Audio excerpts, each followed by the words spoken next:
পাকিস্তান বাংলাদেশ টি-20 সিরিজে হচ্ছে ব্যাটিং সহায়ক উইকেট। পিএসএল এর সবশেষ 4 ম্যাচে এখানে 3টিতেই আগে ব্যাটিং করা দল করেছে 2 শতাধিক রান। তাই তো সিরিজে ভালো করতে হলে বড় স্কোর করতে হবে লিটন শান্তদের, সেই সঙ্গে তাসকিন মুস্তাফিজ রানাবিহীন পেস ডিপার্টমেন্টকে দিতে হবে কঠিন পরীক্ষা।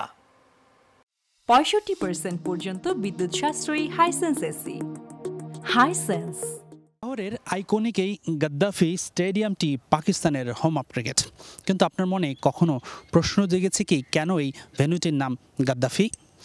যদিও স্টেডিয়ামটি নির্মাণের শুরুতে নাম ছিল লাহোর ক্রিকেট স্টেডিয়াম, কিন্তু প্রয়াত লিবিয়ার শাসক মোহাম্মদ গাদ্দাফির নাম অনুসারে 1972 সালে তৎকালীন পাকিস্তানি প্রধানমন্ত্রী জুলফিকার আলী ভুট্টো এই স্টেডিয়ামটির নামকরণ করেন গাদ্দাফি স্টেডিয়াম নামে।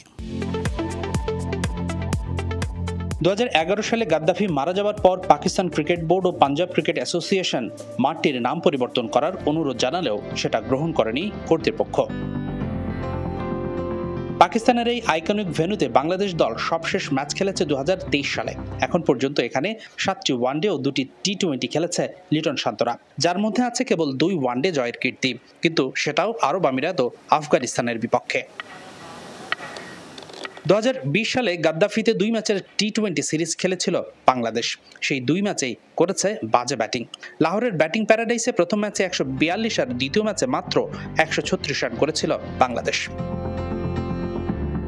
পিএসএল এর সবশেষ 4 ম্যাচের 3টিতেই এখানে আগে ব্যাটিং করা দল করেছে 2 শতাধিক রান, আর এক ইনিংসে হয়েছে 190 প্লাস স্কোর। অর্থাৎ বাংলাদেশের বিপক্ষে সিরিজেও থাকবে একই রকম ব্যাটিং সহায়ক উইকেট। সবশেষ আরব আমিরাত সিরিজে 3 ম্যাচে 162, 205 ও 191 রান করেছিল বাংলাদেশ, যার মধ্যে 2 ম্যাচেই ছিল আবার হারের লজ্জা। তাই তো পাকিস্তানের মতো শক্তিশালী দলের বিপক্ষে আরও বড় স্কোর করতে হবে ব্যাটারদের। তবে বোলারদের চ্যালেঞ্জটাই হয়তো সবচেয়ে বেশি। ব্যাটিং স্বর্গে ব্যর্থ হবার অতীত অনেক দৃষ্টান্ত আছে।